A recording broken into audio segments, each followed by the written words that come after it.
Profesor, quiero trabajar en el Instituto de Astronomía de la UNAM.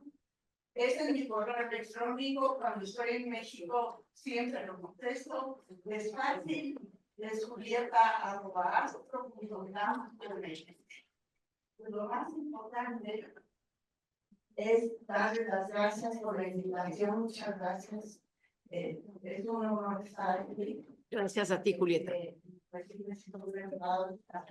De todos ustedes que son especialistas y yo pues vengo del universo paralelo básicamente.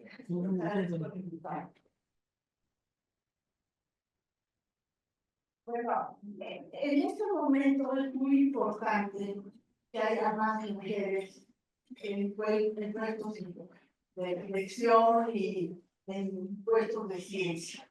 La UNESCO tiene un proyecto nuevo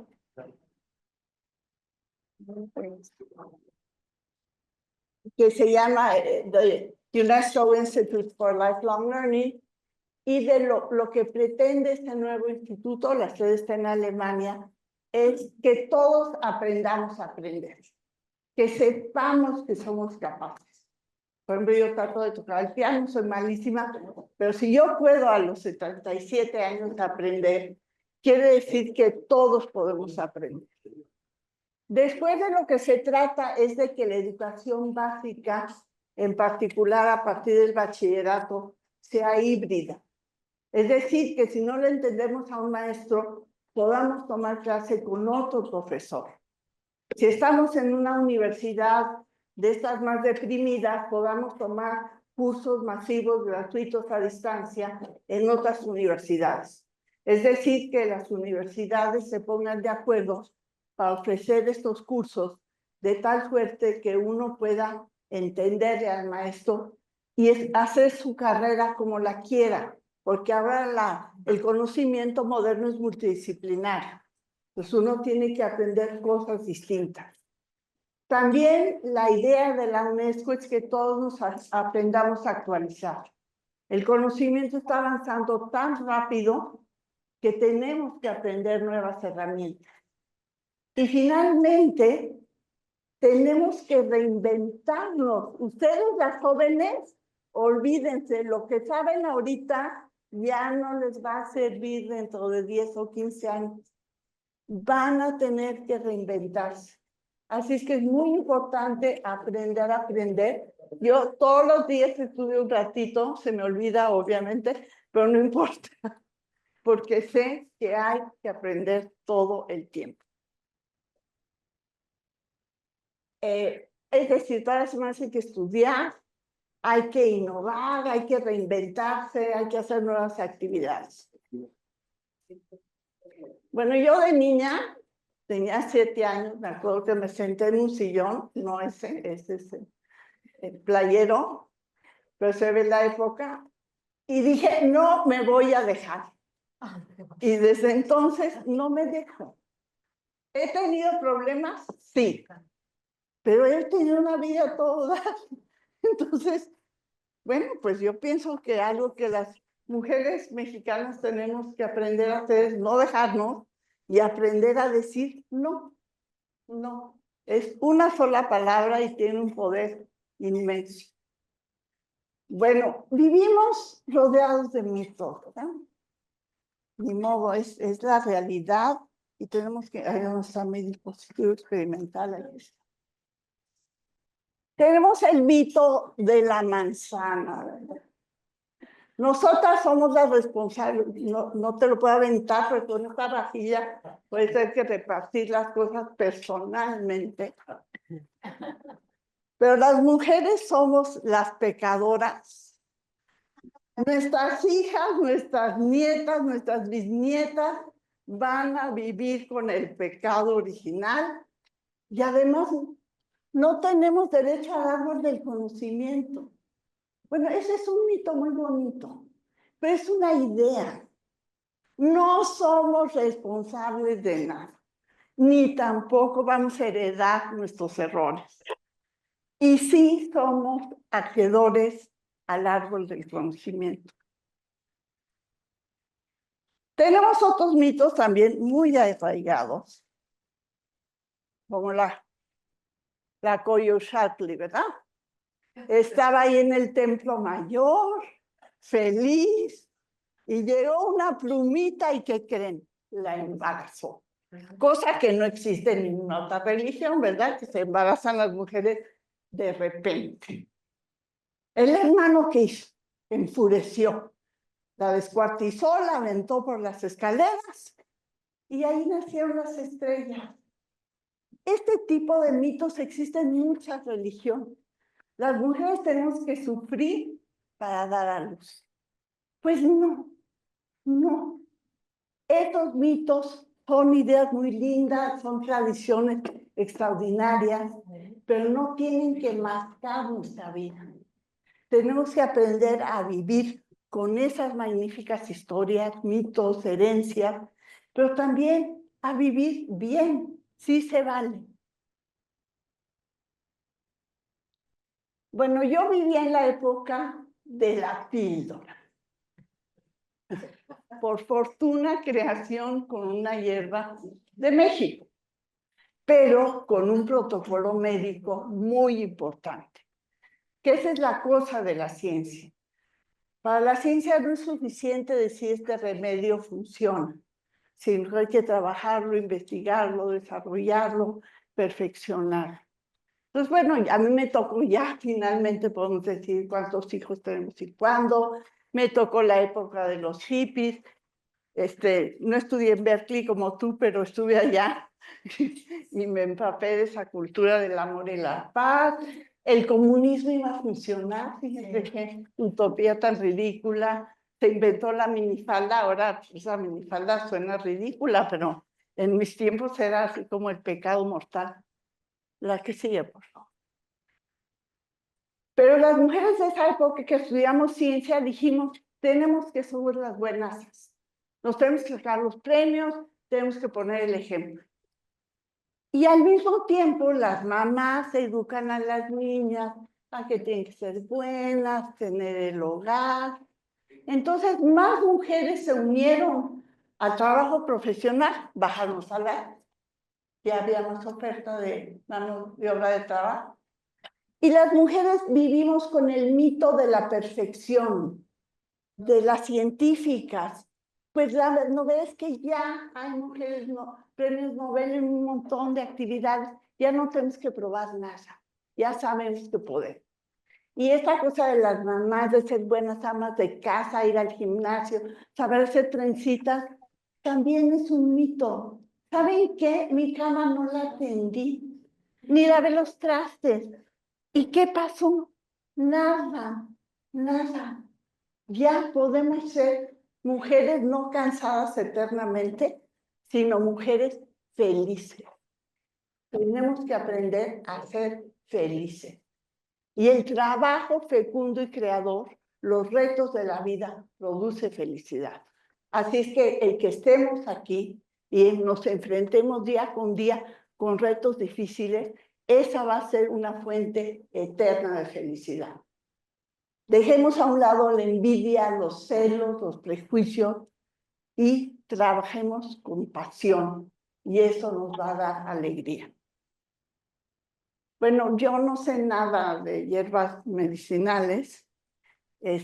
Insisto, yo creo que para que se usen los saberes tradicionales hay que estudiarlos, sobre todo los que tienen que ver con la salud. Hay que seguir los protocolos médicos, el rigor, en fin, antes de usarlos, ¿no? En la ciencia, pues sí se usan productos naturales, aunque no lo crean. Van a ir los astronautas seguramente han escuchado ya tiré mis positudes experimental. Van a ir a Marte, Elon Musk quiere ir a Marte. Por supuesto, los científicos nos negamos, pero pues no nos va a hacer caso, porque qué tal si hay vida allá y vamos y contaminamos, pues vamos a ver la torre, ¿verdad? Pero se están haciendo estudios para ver qué puede crecer en Marte, en el suelo marciano. Ya se logra crecer papas, arroz, pero los garbanzos no han dado fruto. En la estación espacial ya hay jitomates, hay chiles, tortilla, pero se necesita una fuente de proteína. Y ni modo de llevarnos vacas a Marte, ¿verdad? Entonces lo que vamos a hacer es llevarnos chapulines y cucarachas también. Pero no mexicanas, lo siento mucho. Van a ser cucarachas. Ay, tu cucaracha se cayó. Qué asco, ¿verdad? Van a ser de estas que vienen de Filipinas, que son más gorditas, tienen mejor cantidad de proteína. Es decir, la ciencia sí estudia cosas de la naturaleza, pero hace protocolos muy importantes para evaluar. ¿Quién es, mami? Es decir, ¿Es Jimena? la fortaleza de la ciencia viene de su evaluación. ¿Es Jimena? Evalúan, Sí, ¿Jimé? bueno, a mí me Sí. evalúan mis alumnos, los congresistas, si mando un artículo, los árbitros, me evalúa mi universidad, me evalúa el CONACYT, eso le da fortaleza a la ciencia. Y aunque el CONACYT invitó a personas que trabajan en el ámbito de los recursos naturales mexicanos, no se ha logrado que se lleve a cabo esta evaluación. Y eso pues sí le preocupa a la ciencia. Bueno, ¿se necesitan mujeres en la ciencia? Sí, claro. Todas pasamos por la menopausia y sufrimos, y no es que estemos en nuestros días. La mitad de las mujeres del mundo sufren de problemas menstruales. Hay que hacer algo para ayudarlas. No es que seamos raras, somos diferentes. Las pruebitas de cáncer de mama, ¿qué tal? Si a los señores les hicieran lo que nos hacen a nosotras, hubieran inventado otra cosa. La mastografía. Sí, sí, el aplastamiento. Es una cosa horripilante. En MIT ya hay unas chicas que están tratando de inventar una cosa de ultrasonido que no pesa, no te aprieta, pero tienen que ser mujeres las que están haciendo eso. Ahora la Academia de la Lengua está por el derecho humano a la lengua clara, y eso incluye a la divulgación de la ciencia. Empezó esto con el derecho de que una persona mexicana de una comunidad indígena entienda cuál es el juicio, con lenguaje claro. Se está tratando que los médicos, cuando den un dictamen, el paciente entienda qué le pasa, qué le van a hacer. La idea es que los electrodomésticos, cuando digan estas instrucciones en letra muy chiquita, más traducidas del coreano, les podamos entender, empezando por lo tienes que enchufar, ¿verdad? Y también la ciencia que se enseña en la escuela, el conocimiento que se enseña en la escuela, tiene que ser claro. Tiene que ser un derecho humano el lenguaje claro. Y esa es pues una de las... Por eso es importante la divulgación de la ciencia, se tiene que entender. Los cerebros de las mujeres y los hombres son distintos. Entonces, trabajar juntos, varios géneros. La que sigue, por favor. La que sigue, por favor. Es importante porque estos grupos multidisciplinarios de muchos géneros son los que están funcionando. Ahora, ¿por qué no hay más mujeres en la ciencia? Bueno, porque no hay guarderías en las universidades, ni en los centros de investigación, ni aquí no hay una guardería. No podemos, las mujeres científicas tenemos que hacer una licenciatura, un doctorado, una estancia postdoctoral, conseguir un puesto de trabajo. ¿Y cuándo vamos a tener a los hijos? Por eso hay pocas mujeres científicas en física, en matemáticas. Necesitamos guarderías, necesitamos escuelas de tiempo completo. Ya no hay las familias clásicas donde la abuelita siempre ayudaba a los primos, los tíos no. Y necesitamos prolongar las becas de posgrado. Mientras no cambiemos la estructura social, no va a haber más mujeres científicas y no vamos a resolver los problemas de las mujeres. Bueno, es mi opinión. Las trabajadoras del hogar merecen afores, seguro social. La mía, como es por horas, no tiene derecho. Terrible.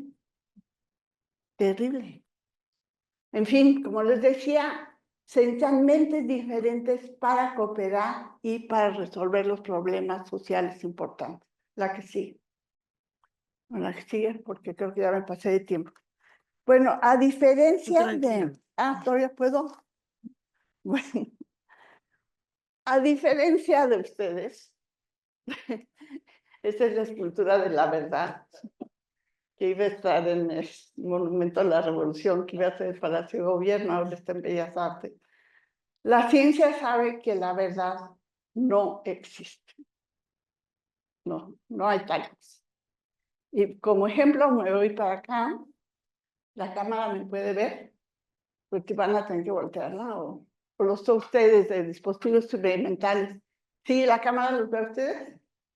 Sí. Sí, ¿a quiénes sí ve? ¿A ellas tres? No, la cámara pone, está para las expositoras. ¿Ustedes sí? ¿Se ven? ¿Ellos tres sí se ven? Sí. Hasta aquí. Okay. Sí. Entonces van a poner la mano atrás, ustedes tres. Van a cerrar los ojitos, las dos manos, por favor. Van a cerrar los ojitos. Les voy a dar una cosita, déjenme sacar esto para poder manipular. Vamos que no sea una cucaracha, por favor. Por piedad, que las odio. Entonces, te doy una cosa. Creo que solo traje 12. Cierren los ojitos, no pueden ver, ¿eh? Creo que sale, no, a ti no te va a tocar nada, bueno, te va a tocar. Espérame, sí. Ok. Entonces ya les di una cosa, ya pueden abrir los ojos, no creo que se me mareen ni se me caigan. A ver, todos me tienen que decir lo que quiere la ciencia, ¿verdad? ¿Qué les di? ¿De qué está hecho? ¿A qué huele?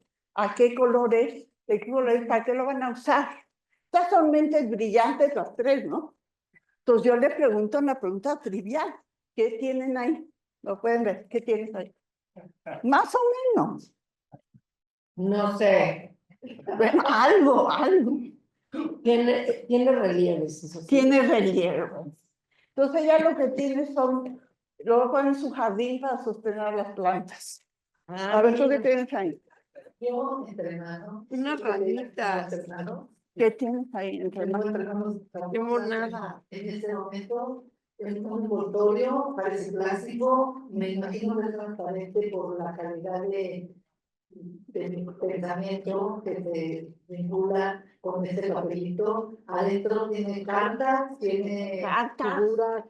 Me las imagino como cartas, o sea, yo voy a decir lo que yo quiero. Sí, di lo que quieras, la ciencia dice lo que se le da la Tiene gana. cartones, me los imagino de colores, una cultura transparente, me imagino una carta de invitación a un viaje a Cancún, aquí, que me vas a dar. Para todos, ¿verdad? De aquí a Cancún. Bueno, entonces de aquí a Cancún con un juguetito que no sé para qué sirve, de plástico de colores. Latino. ¿Y tú qué tienes? Mira. Un cuadernillo, un libro. Nos enseñaron en el colegio. Color, sabor, papel, Bueno, tema. ciencia. ¡Bravo! Color. No, pues, sí. Morado. Morado, Me bueno. gusta mucho morado. Pues es un libro de las nuevas herramientas de la astronomía. Entonces, para la ciencia no hay la verdad. La ciencia sabe que se equivoca, pero si nos dicen te equivocaste, sabemos que no nos están criticando, que están opinando sobre nuestra obra. Es decir, se vale cometer errores. Avanza hacia adelante. Te estás yendo hacia atrás.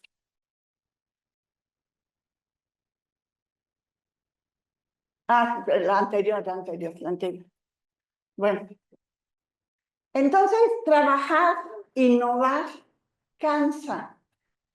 Pero fíjense que hay un remedio para el cansancio y se llama descanso, la que sigue.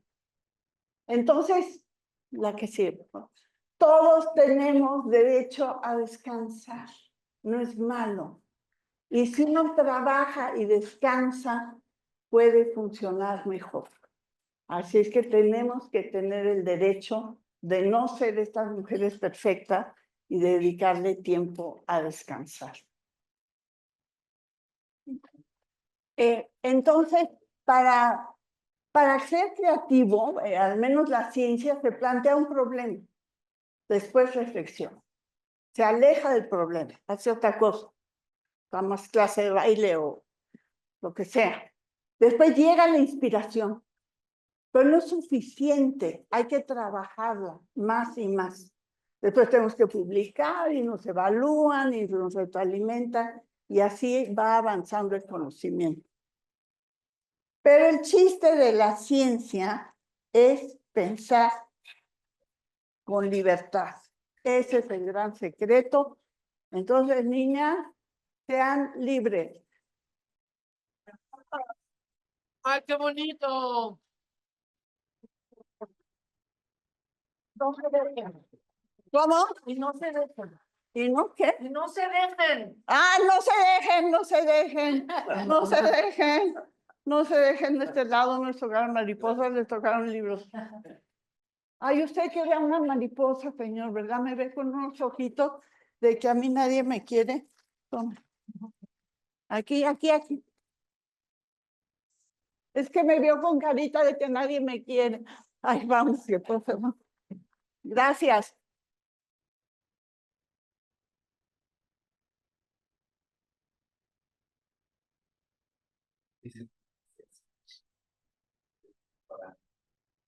Ahora vamos a hablar sobre a la secretaria María Antonia Juárez Audelo.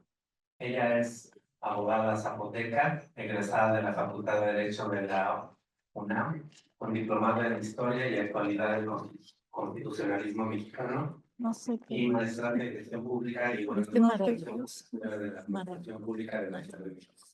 Hermoso. Empezaste con no sé y acabaste con la libertad. Indígenas, el patrimonio cultural y material colectivo de las comunidades indígenas, así como en materia de movilidad humana. Tiene amplia experiencia en la administración pública federal y local, donde ha ocupado diversos cargos: a la Secretaría de Pueblos, Barrios y Comunidades Indígenas, en la Comisión para el Diálogo con los Pueblos Indígenas de México de la Secretaría de Gobernación. Fue electa como diputada en la Asamblea Constituyente de la Ciudad de México a través de la acción afirmativa indígena.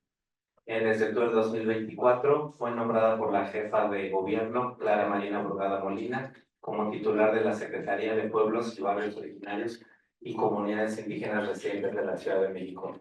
Secretaria, le agradecemos muchísimo que nos acompañe el día de hoy. Aquí está en mi cochina. Muchas gracias, una disculpa, nos tocó gabinete de seguridad, pero muy contenta de podernos reunir. El nombre me parecía súper interesante, detonador de una constante disputa, ¿no? Si los conocimientos tradicionales y los saberes tradicionales también tienen, al pasar por este rigor científico que nos explicaba Julia, tienen esta validez, ¿no? Esta cuestión, e incluso en días anteriores, en semanas anteriores, después de que la jefa de gobierno anunciara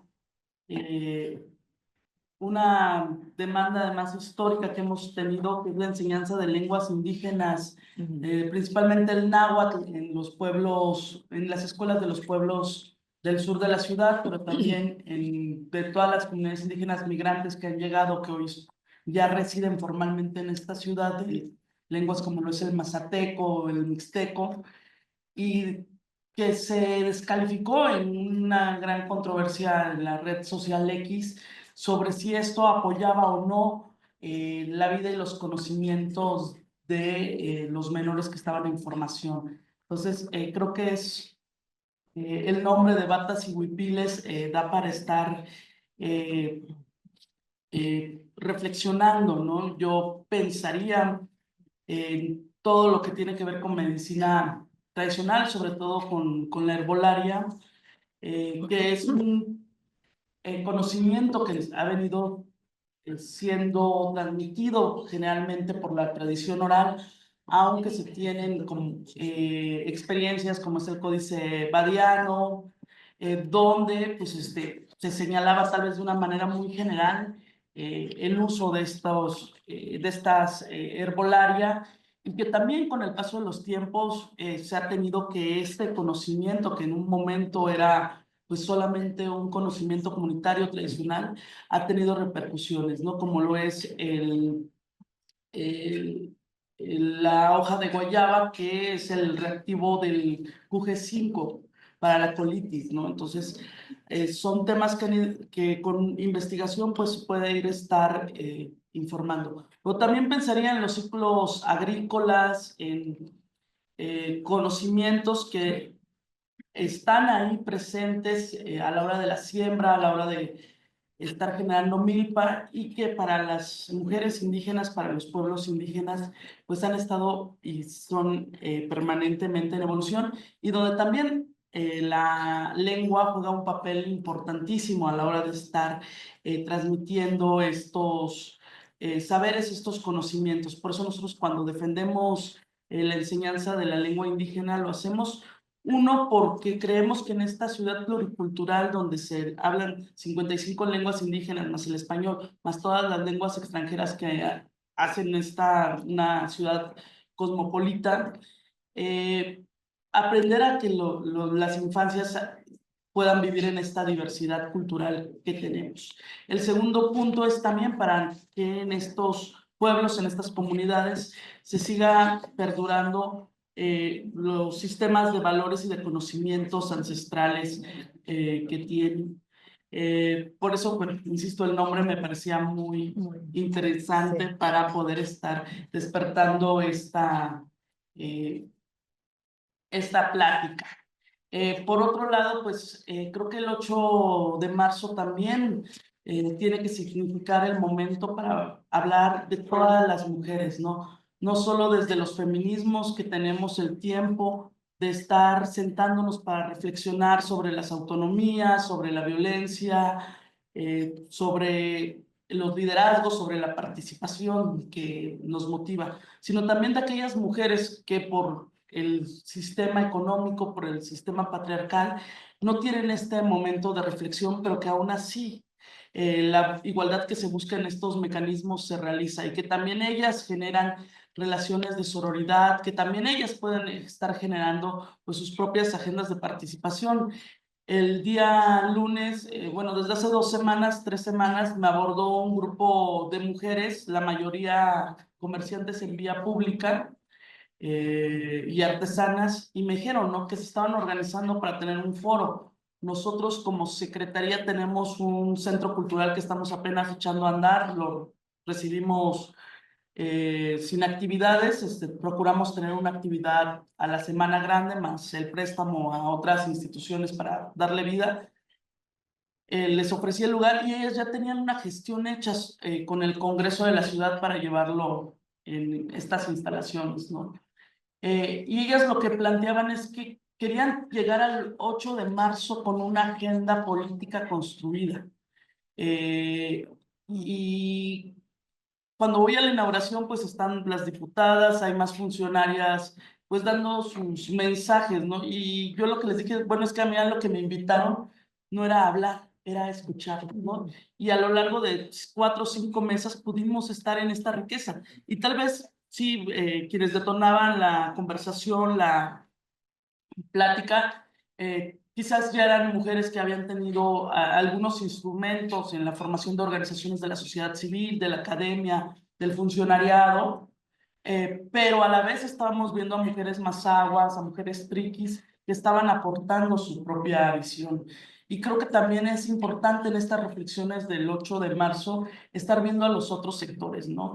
Estar viendo por qué, como mencionaba Julieta, a las empleadas del hogar o al trabajo doméstico, como es el término formal, no a pesar de que ya hay una legislación, no se les está registrando, ¿no? En la subcontratación, todo el tema de los aguinaldos, es una fuente todavía que creo que hay que estar explorando para la hora de la incorporación laboral, del respeto de los derechos. Finalizaría también con un tercer punto que a mí se me hace muy importante en estas etapas de reflexión, en este intercambio de saberes, que es el tema de cómo garantizamos una vida libre de violencia y una vida libre de discriminación en la ciudad hacia las mujeres indígenas y también de ir visibilizando las interseccionalidades, ¿no? Porque una mujer indígena puede ser a la vez, bueno, que ya se insertarían dos grandes rasgos, dos grandes temas de discriminación, pero a la vez puede ser una mujer precarizada por una discriminación, por ser una persona con discapacidad. ¿Y cómo atendemos este tipo de discapacidades? ¿No? Por decir, alfabeto braille no hay para lenguas indígenas, o lengua de señas no hay para lenguas indígenas. Entonces, sin duda, creo que la ciudad podría ser una punta de lanza para visibilizar y eliminar estos estereotipos que hay hacia las personas indígenas, especialmente hacia las mujeres que se encuentran en una situación de mayor vulnerabilidad, tanto por los sistemas normativos y sociales internos de las comunidades, más la población en general que tiene estos prejuicios y estas visiones hacia las personas indígenas. En la Secretaría sacamos en el mes de diciembre, con motivo del Día Internacional de los Derechos Humanos, una campaña de la ciudad no discrimina, porque cuando hablamos de una ciudad progresista, de una ciudad moderna, una ciudad que garantiza derechos, pero las cifras nos dicen otras cuestiones, ¿no? Tenemos un 50% de personas indígenas que sienten que han sufrido discriminación alguna vez en la vida. 28% de esta es por la condición de cómo visten o cómo hablan. Y a la hora del acceso a los servicios, esta cifra se podría estar duplicando, ¿no? Estamos trabajando con IMSS Bienestar en una campaña de prevención y diagnóstico de salud, la iniciamos ayer, y cuando estábamos organizando, nos decía el sector salud, el IMSS Bienestar, decía, vergonzosamente estoy segura que si aplicamos esta encuesta a nuestros usuarios, a nuestras usuarias, esta cifra se va a duplicar o incluso podríamos llegar a triplicarla, ¿no? Porque son cuestiones alarmantes desde la forma en que nos comunicamos con el otro. Y bueno, en esta campaña queremos prevenir y estar diagnosticando a tiempo las principales afecciones a las mujeres indígenas, que es el cáncer cervicouterino, que justamente, ¿no? También otra de las de lo que se dice, ¿no? Si un hombre tuviera que hacerse el Papa Nicolau, seguramente con una gota de sangre se estaría diagnosticando y no con estos procedimientos tan dolorosos, ¿no? El otro es el ovario poliquístico y la diabetes hacia las mujeres indígenas, que incluso, bueno, están pues estos diagnósticos que en las zonas donde hay mayor población indígena hay mayor consumo de azúcares a través de la coca, ¿no? En San Juan Chamula es el lugar donde mayor número de consumo de Coca-Cola hay y también mayor número de diabetes, ¿no? Entonces, en la ciudad queremos estar atendiendo y preveniendo estas cuestiones. Queremos empezar una política pública transversal, que todas las instituciones se estén sumando en el ámbito de sus facultades. Y pues un tema también es la identificación, la polarización, ¿no? La población indígena está dispersa por todos lados, pero bueno, iniciaremos con lo que es ya más localizable, buscando pues procurar mínimos de bienestar para las mujeres indígenas, para las infancias indígenas, pensando que en una generación podamos vivir una vida libre de discriminación para quienes conciben otros mundos en esta gran ciudad. Muchas gracias. Nelly, te puedo cambiar para, nos vamos a cambiar de lugar. Perdón, Nelly, te paso tu huevito para.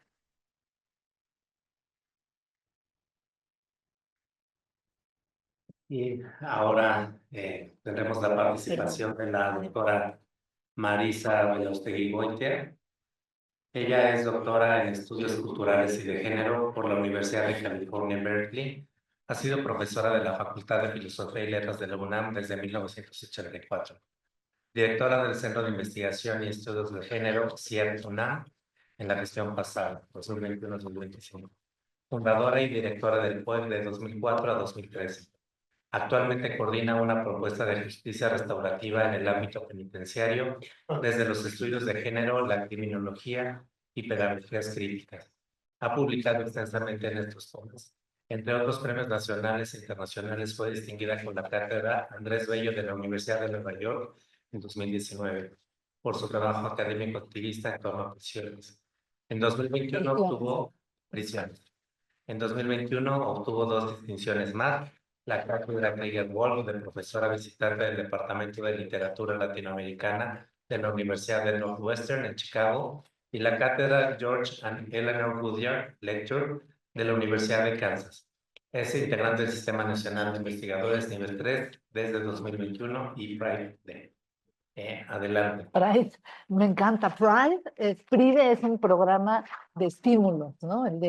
Lo leí en inglés Pride, y no tiene nada de Pride, mucho trabajo. Muchísimas gracias por su presencia y muchas gracias a la invitación de Silverio Zandate, a quien conocí y me dio una esperanza infinita tener un abogado en nuestros seminarios de posgrado que analizábamos cuestiones de justicia vinculadas con saberes ancestrales, vinculadas con conocimientos científicos y haciendo a la inversa, diciendo que los conocimientos son ancestrales, que la tecnología está vinculada con lo ancestral y lo prehispánico y los saberes pueden ser científicos. Hicimos esa cruce, ¿no? No vamos a dividir a los saberes que son lo tradicional y lo que está ahí como lo ancestral y lo científico como el conocimiento. Hacíamos todas, Silverio era parte de estos seminarios y tener a alguien de la abogacía, tienen a alguien que defiende la dignidad, la honorabilidad, la profundidad. Silverio, a donde vaya, va a llevar la abogacía y va a saberla trenzar con el arte, con la pedagogía, con la criminología. Es un lujo haber tenido contacto con Silverio y es un lujo estar aquí con ustedes. Ana María Cudit, muchísimas gracias, la presidenta. Bueno, ¿qué puedo decir de Julieta Fierro, a quien admiro, amo? Me parece un sueño estar con ella aquí. Nelly Antonia Juárez, me encantó tu propuesta, las propuestas de política pública. Me gustaría mucho después hablar contigo porque hay en la cárcel mujeres indígenas que necesitan todo reach, ¿cómo se dice? Litigio para... Hacemos un programa este año. Bueno, vamos a estar en contacto. Me da muchísimo gusto. También, bueno, voy a iniciar. Silverio nos invita a reflexionar sobre algo súper estratégico como él hace siempre las cosas. Primero, es el año de la mujer indígena. Otra cosa importante es que hace 100 años nació Rosario Castellanos, y Rosario Castellanos fue una maestra integradora de los saberes ancestrales o los conocimientos ancestrales y los saberes científicos. Ella con Balún Canán, oficio de tinieblas, ella no separó, como que ¿usas bata o usas huipil? ¿Eres especialista en saberes ancestrales o en conocimientos científicos? La tecnología de lo ancestral es importantísima y lo científico puede ser también difundido como un saber. Entonces, Rosario Castellanos, el 2025, el 8 de marzo, o sea, sí se ha conjugado en batas y huipiles, un tema súper importante. Y quiero pasar de esta conjunción a hablar sobre la noción de barra, ¿sí? La barra de abogados nace en 1922, está desde la colonia, pero lo que me parece fascinante es el significado de barra. Nace, y lo dice Enrique Pérez Verdía, nace porque la barra era el bureau, como se dice en francés, que separaba la audiencia del juez de los litigantes. Y la barra sigue, y lo que separa une, ¿estamos de acuerdo? La barra como frontera, y las fronteras separan, pero a la vez unen. Y yo quiero hablar de la colindancia, la frontera de la barra con la academia, la frontera de la barra con los conocimientos que se van dando desde la literatura, los estudios de género. Ya dijimos que nos vamos a separar entre saberes ancestrales y conocimientos científicos, sino que vamos a decir las tecnologías que se confunden de lo ancestral y de lo científico. Ya nos dijo Nelly Juárez, nuestra secretaria de la Ciudad de México, que en la hoja de la guayaba hay un DNA, hay algo que viene a reformar en la basura, en la agricultura. No hay esta separación y en esta incidencia de la barra, como desde 1922, pero desde la colonia, yo voy a querer plantarme justo en esa frontera entre lo ancestral y lo científico y queriendo borrar esa diferencia. Y para ello me fui un poco a ver cómo tenían su página y cómo estaba la cosa de igualdad de género. Felicito, no sé si está aquí la coordinadora de igualdad de género. Ah, sí, pero dice sí, con trilce, con no sé qué, con no sé qué. Bueno, tienen al mejor coordinadores de igualdad de género, de verdad, felicidades. Felicidades, consérvenlo y cuídenlo y consiéntanlo. Vi la página y vi, por ejemplo, los instrumentos y las herramientas, los libros que designan ahí como los que la igualdad de género se sirve. Entonces vi muchos protocolos, vi muchos manuales, vi muchas hojas como oficios, vi el igualómetro, vi el violentómetro. Y yo vengo a compartir con ustedes otro tipo de libros que son más libros que tienen que ver con la literatura, libros que tienen que ver con una academia, que no es tanto manual. Está bien los protocolos, los manuales, los oficios, los igualómetros, los violentómetros, pero todos son como súper cuadrados. Yo vengo un poquito a descuadrar y a hablar desde otra, a darles un poquito más de bibliografía, a ofrecerles, a conversar. Ustedes seguramente todos los libros que yo voy a decir, entre ustedes todos los han leído todos y los han estudiado, pero a mí me gustaría mucho hablarles de un proyecto que está situado entre estas barras y estas fronteras. En la barra de abogados está situado en un proyecto que trabaja con mujeres en prisión, que busca la justicia, pero lo hace a través del arte, la criminología crítica y las pedagogías muy avanzadas, las pedagogías muy modernizadas, pero basadas en saberes ancestrales. Entonces, les voy a hablar, y aquí sí ya voy a usar mi PowerPoint, y miren, voy a leer porque me gusta muchísimo el lenguaje y me gusta muchísimo la claridad que mencionaba Julieta, y me gusta muchísimo la propuesta de lo ancestral con lo científico, y para eso cada palabra casi que les vine a dar aquí la pensé, la medité, y quiero que tengamos claridad. Entonces voy a hablarles a ustedes de un proyecto con mujeres en prisión, que tenía un buen número de mujeres indígenas en prisión, y que los saberes y las prácticas de esas mujeres indígenas que fueron juzgadas de formas muy injustas y no en lenguas, y que las obligaron a ser mudas en la cárcel, porque si hablaban la lengua las tachaban de tontas y de ignorantes. Entonces, es un proyecto en prisión con mujeres en general pobres, en general hasta primero de secundaria y segundo de secundaria, y quiero decirles cómo trabajamos desde la universidad, desde la academia, una de las fronteras de la barra de ustedes, ¿no? Que esta barra me imagino ustedes haciendo colindancia con muchísimas disciplinas y muchísimos momentos. ¿Qué pasa cuando ustedes llegan a la cárcel? ¿Y qué pasa cuando ustedes llegan a la cárcel en colindancia con la académica? En la academia, en 2008, cuando era directora de un programa en la universidad, una de mis estudiantes me invitó a la cárcel de mujeres en Santa Marta. Las mujeres en la cárcel demandaban algo singular en prisión. ¿Qué pueden demandar las mujeres que están en la cárcel? Bueno, querían color. Las mujeres presas estaban cansadas del gris.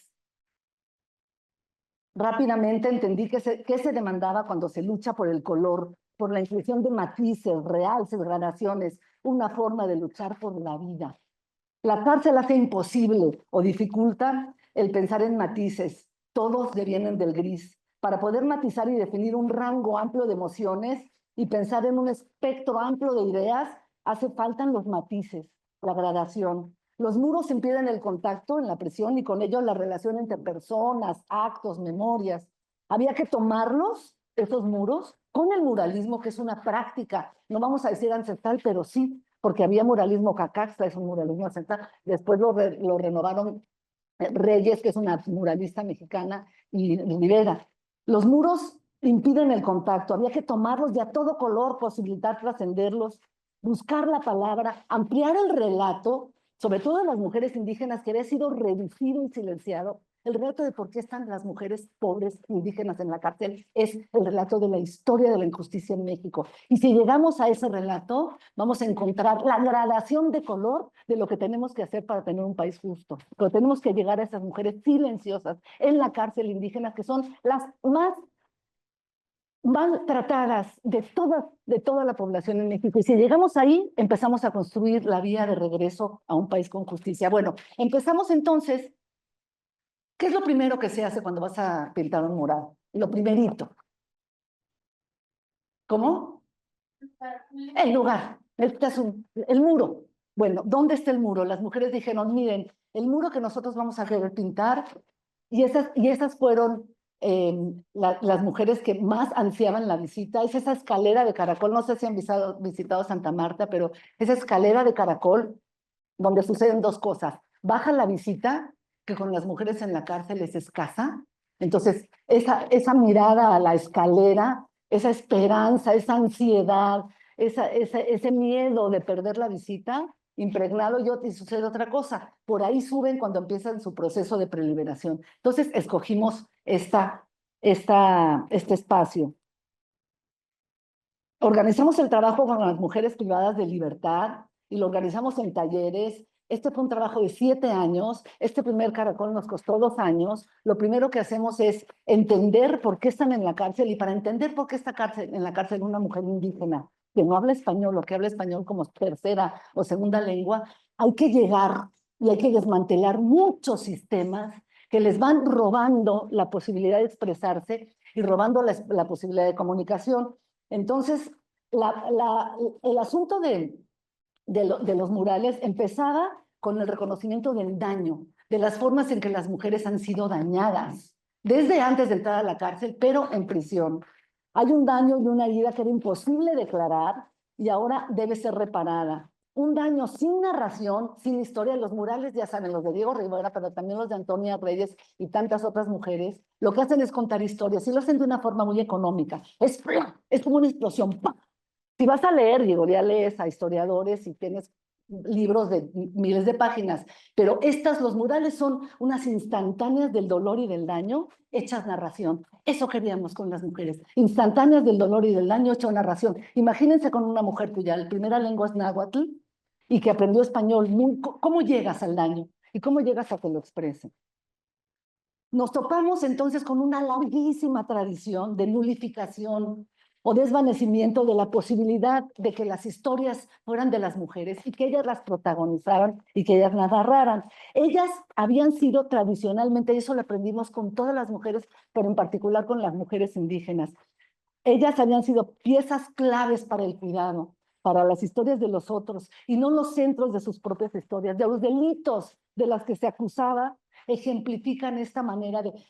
en la mente de los jueces estaban ellas como protagonistas maliciosas, descuidadas de sus familias, pero en la realidad estas mujeres tenían un protagonismo muy centrado en el cuidado y muy centrado en el cuidado de los otros. Y si eran mujeres indígenas, esto se multiplicaba, pero a la vez que eso se multiplicaba también el silencio y la imposibilidad de reportarlo. Entonces, ¿cómo le hacíamos? Teníamos en las mujeres en la cárcel las claves de lo que queríamos impactar en los muros de la cárcel. Imagínense llenar los muros de la cárcel con esas explosiones de verdad que condensadas en instantáneas, pero ¿cómo le íbamos a hacer? ¿Cuál era el mecanismo, por ejemplo, para tener matices, ¿no? Para de este gris y de estas manos sacar color.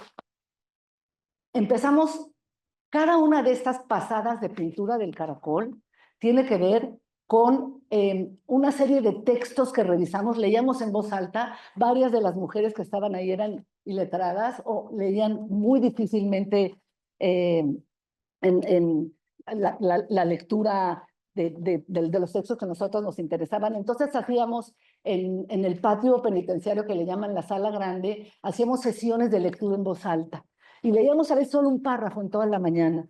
Hay una larga tradición de los textos que utilizamos. Leímos Sor Juana, la respuesta a Sor Filotea, callen las mujeres en los templos. Leímos la Penélope y las 12 criadas de Margaret Atwood, donde en vez de trabajar a Odiseo, que es el que se va en este viaje de 15 años, trabajamos a Penélope.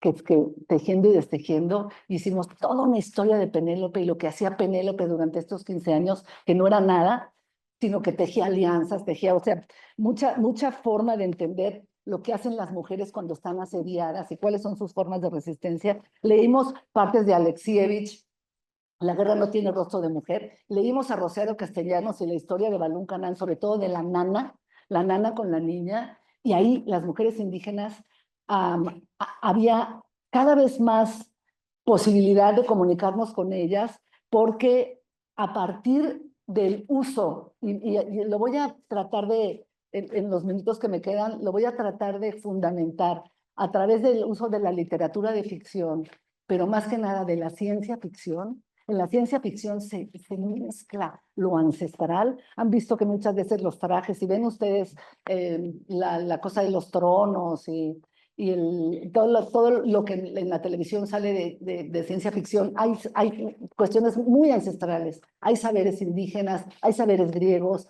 hay saberes fundamentales del nacimiento de las civilizaciones que se hacen tecnología, y hay un uso de la ciencia también muy interesante. Voy a basarme y voy a intentar acortar un poco, pero sí necesito tener un poquito de tiempo para explicarles esto. Me voy a basar en un texto que lo deshicimos en la cárcel, un texto que leímos durante un año, que se llama La teoría de la bolsa transportadora de la ficción, de una escritora de ciencia ficción que se llama Ursula K. Le Guin. En este texto, y esto es lo que estudiamos, imagínense la cárcel, imagínense este patio donde las mujeres esperan y esperan y esperan, esperan la visita, esperan la justicia, esperan la comida, esperan algún tipo de cuestión vital y de matices. Ahí leímos este artículo y lo condensamos, y les voy a contar lo que es el artículo y me van a entender muy bien. Con las mujeres en prisión trabajamos que ellas iban a tomar las paredes, pero no puedes tomar las paredes con diseño si no tomas la palabra y si no explicas lo que te pasó. Y a mayor tragedia en lo que te sucedió, mayor magnitud del silencio, mayor imposibilidad hay. Ahora, si no hablas español y estás juzgada por cosas tremendas que juzgan a las mujeres indígenas y a las mujeres pobres, y tienes una juez o un juez que te va a juzgar con una ideología y con un sistema de valores y cultural tremendo, no tienes ningún, o sea, te silencian a la muerte, al más culpable, la manzana. Bueno, fíjense, lo que trabajamos con las mujeres presas es esto. Hay dos historias para facilitarlo, ¿no?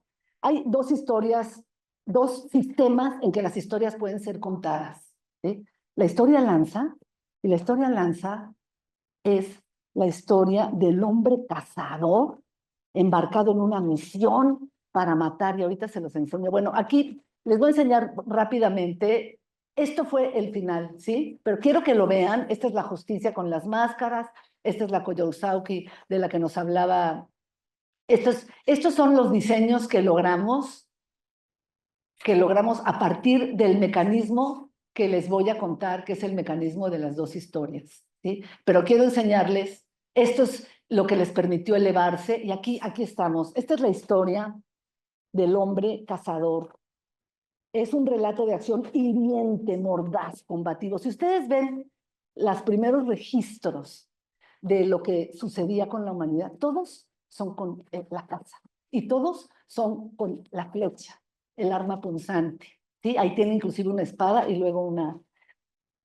Cuando estos hombres que salían a cazar llegaban a donde estaban estas mujeres, ¿qué estaban haciendo las mujeres cuando estos hombres estaban clavándole el hacha, agarrándole la pata al dinosaurio? El otro se trepaba, ¡hurra! Y el otro le cortaba una pata. Las mujeres, ¿qué estaban haciendo? Cocinando. ¿Y cómo suena el cocinar? ¿Qué estaban haciendo? Sembrando. ¿Cómo suena sembrar? Eso sí, el llanto del bebé sí, ¿cómo suena? Ese sí, pero callarlas. Entonces los hombres llegaban y la historia que contaban, ¿quién clavó la lanza? ¿Cómo inmovilizaron al dinosaurio? ¿Cuánto costó terminarlo de matar? ¿Quién salió herido? ¿Qué hicieron para hacerlo sucumbir? Y del otro lado, la segunda historia, están las mujeres en el hogar. ¿Cómo se cuenta esa historia? ¿Cómo le quité la semilla a la avena? ¿Cómo hice el hoyito en la tierra para plantar la semilla? ¿Cómo dormí al bebé? Esas historias son difíciles de contar cuando la regla o el paradigma es el héroe, la batalla, la estrategia, matar, dominar, pero se convierten en una historia digna de ser contada cuando lo que quieres es contar en múltiples voces, ¿no? En un tipo de relato que no sea el conflicto y la guerra y la batalla lo que predomine, sino una especie de consenso. No hay quien gane. Lo que gana es la trama compleja, la trama que integra las voces. Y lo que leíamos había otra cosa, las mujeres salían de sus celdas que les llaman estancias. Imagínense, estancia. No tiene nada de estar, es puro parecer. Con bolsas, porque cuando las mujeres están adentro de sus estancias cierran y cuando están afuera las abren, entonces cualquiera les puede robar las cosas. Entonces cada día que salían con la bolsa y en la bolsa metían todos los objetos de valor que tenían, porque lo que dejaban podía ser robado. Úrsula K. Le Guin, que es esta increíble escritora de ciencia ficción, le llama a la narrativa del héroe, del pedestal, del conflicto, de la batalla, de la estrategia narrativa lanza, y a la narrativa de la constelación de voces, de contar estas historias donde no hay tragedia y no pasa nada. Lo que pasa es la vida, lo que pasa es que hay consenso, lo que pasa es el cuidado, eso es lo que pasa. Le llama historias bolsa.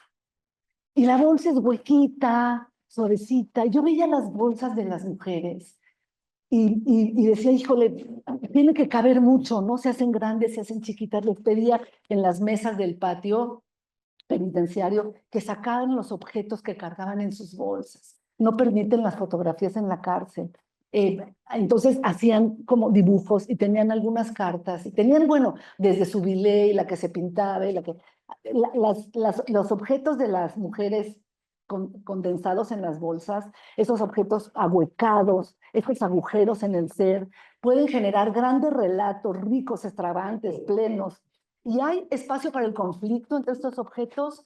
Entonces, cuando las mujeres empiezan a contar por qué están en la cárcel, quién las juzgó, ninguna quiere ser la peor juzgada. Ninguna quiere ser la más maltratada. Están diciendo, por ejemplo, las mujeres indígenas que las llevaban a la cárcel porque alguien les daba cigarritos para vender y eran de marihuana.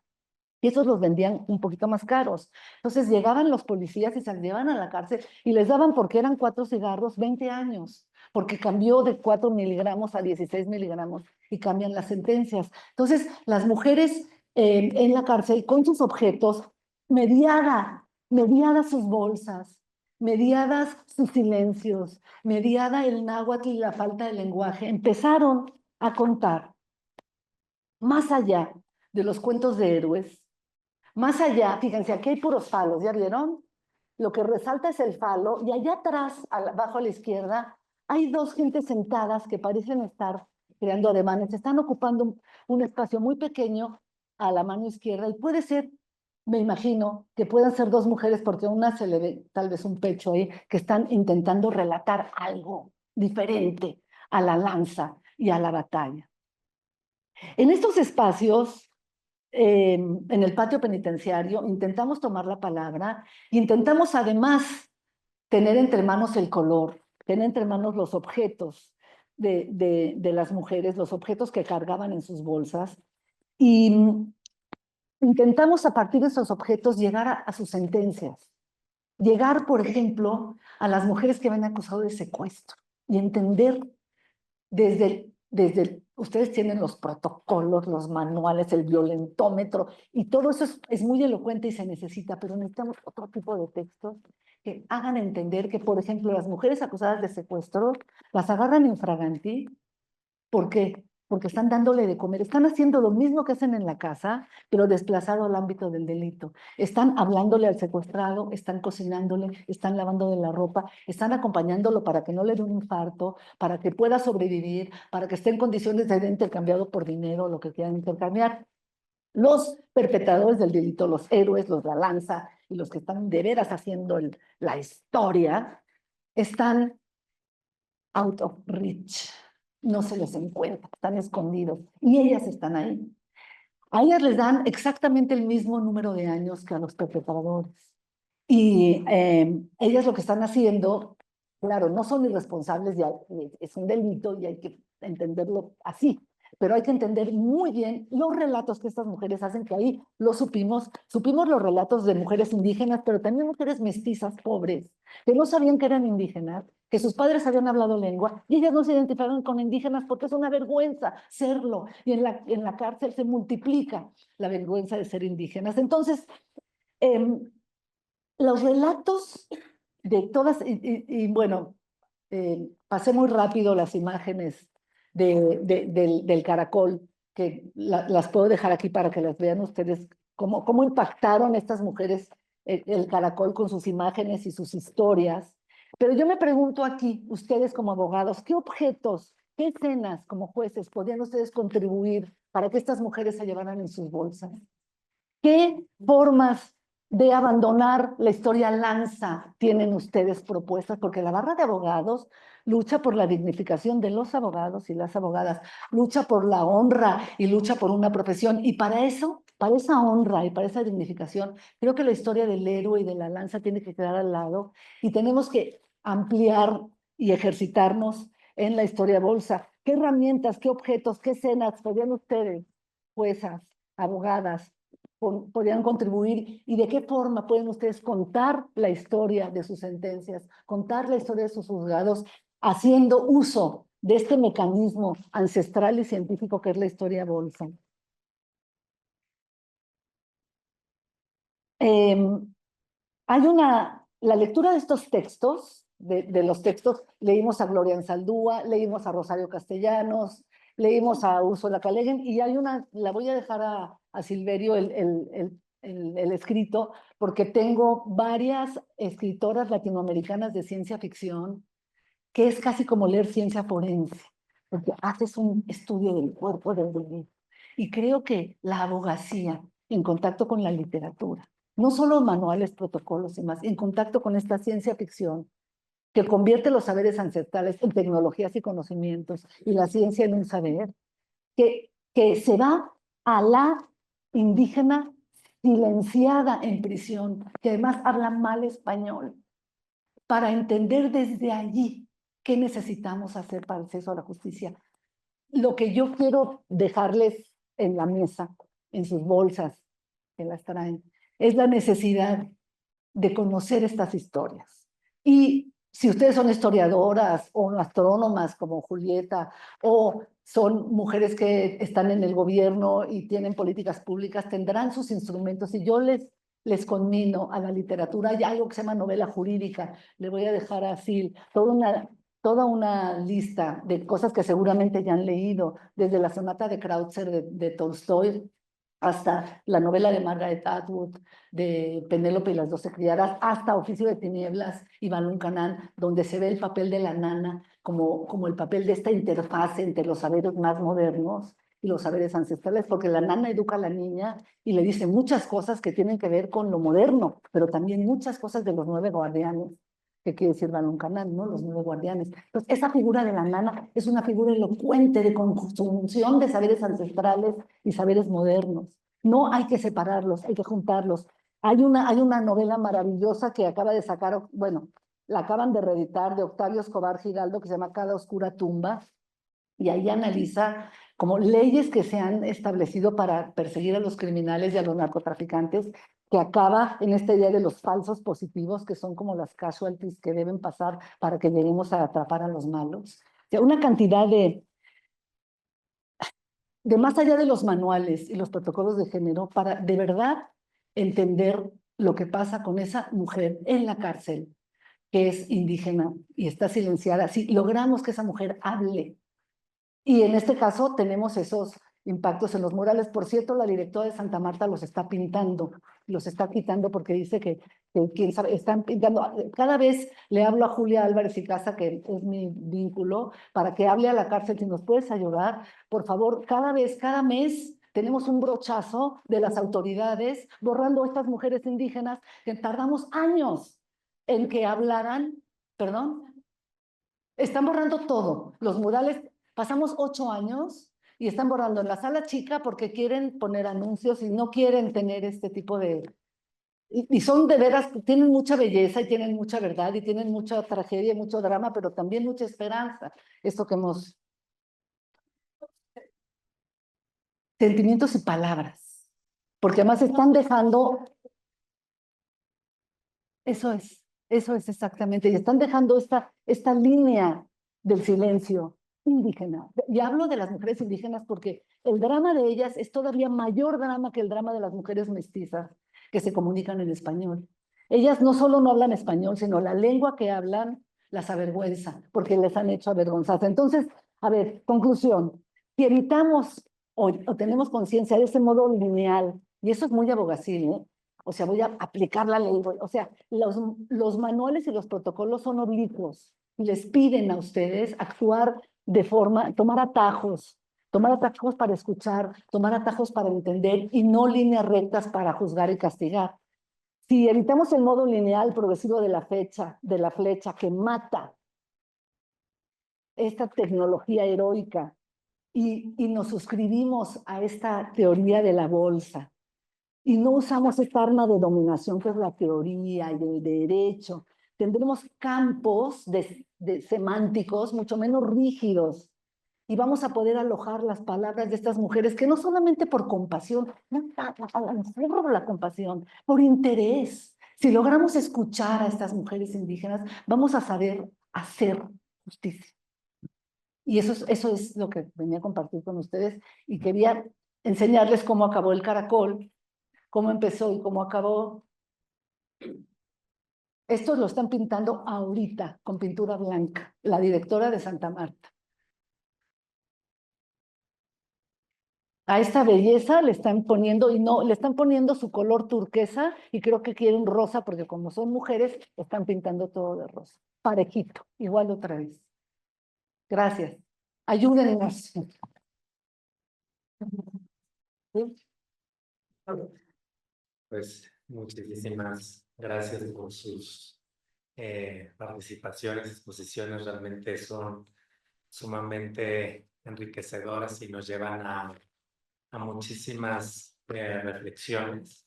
No creo que un asunto muy patente es el tema de la lengua, el lenguaje, ¿no? En qué tanto, y el vínculo, ¿no? Lo agarrado, qué tanto, creo que es también una reflexión para la abogacía, ¿no? Qué tanto nos separa nuestro lenguaje de a quien estamos, de a quienes servimos, ¿no? Esto del derecho humano al lenguaje me parece sumamente ilustrador.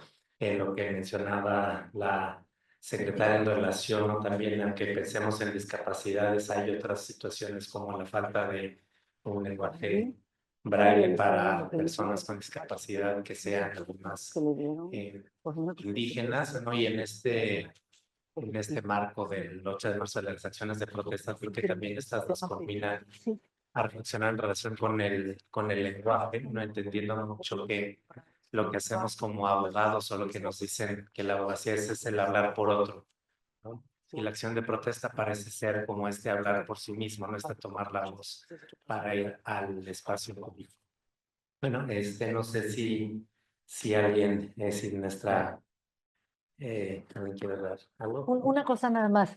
Este es uno de los diseños que le comentaba a Nelly Antonia.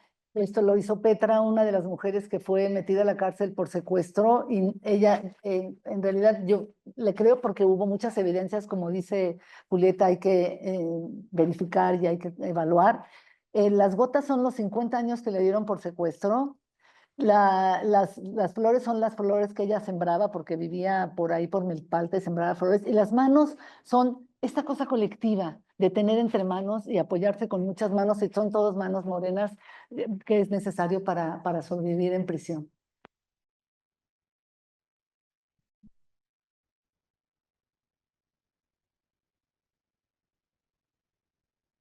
Bueno, antes que nada felicitar a las compañeras ponentes, muchas gracias.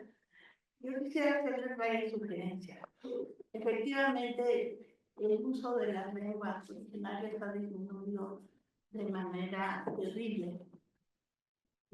Entiendo que muchas están manteniendo en Estados Unidos porque los migrantes que tienen sus periódicos allá porque no quieren perder su cultura. Yo lo que te sugeriría es para la hoja de la guayaba, te acerques con los cítricos. Aura está muy interesada en estudiar las plantas originarias y yo creo que al menos ese proyecto, si tiene varias opciones, podría funcionar muy bien.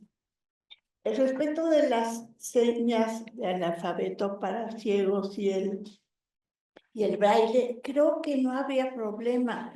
Las lenguas originarias se han transcrito en el alfabeto latino y estamos habituados a los matices. Por ejemplo, la X del español se puede sonar como sh, shola, Sí. como X, Rolex, como S, Xochimilco, como J, el Hospital del Joco. Es decir, estamos habituados a los matices.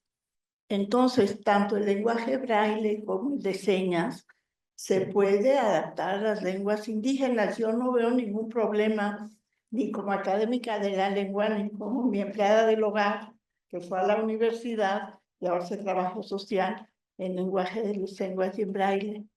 Así es que ahí realmente no veo problema. Respecto de las imágenes que han borrado, hola. Ahora, sí. Te sugiero que las registres No, están y pues, que en el que no. se hagan Tenemos exposiciones libros, todo. públicas, Todo museos de estas obras. Pero para de ellas, arte. que se las dejen a ellas, se las van a borrar a ellas. Bueno, pero si se van a borrar, antes hay que registrarlas y mostrarlas. Es a lo que voy. O sea, sacarlas de la cárcel y que se vea eso. Yo sé que son mujeres muy inteligentes. Yo recuerdo en Mérida que fui a una escuela de las niñas presas indígenas y la mejor pregunta que me ha hecho una niña en toda mi vida fue que expliqué la relatividad de Einstein y la de Newton y dijo, cuarto de primaria. Dijo, bueno, tú nos dijiste cómo funciona, pero no por qué. Traté de becar a esa niña y no me dejaron. Entonces, yo creo que hay que indicar tareas públicamente estas maravillas. Y nada más respecto de la milpa, yo estoy totalmente de acuerdo, es la óptima manera, pero el maíz es el grano más utilizado en el planeta. Entonces yo creo que hay que buscar la manera de usar lo tradicional y mantener nuestra riqueza biológica, pero también voltear las nuevas tecnologías, porque si no, no va a alcanzar la comida. Es simplemente para no morirnos de hambre, no porque no, los científicos no queramos a la milpa, al contrario, la protegemos y queremos la diversidad.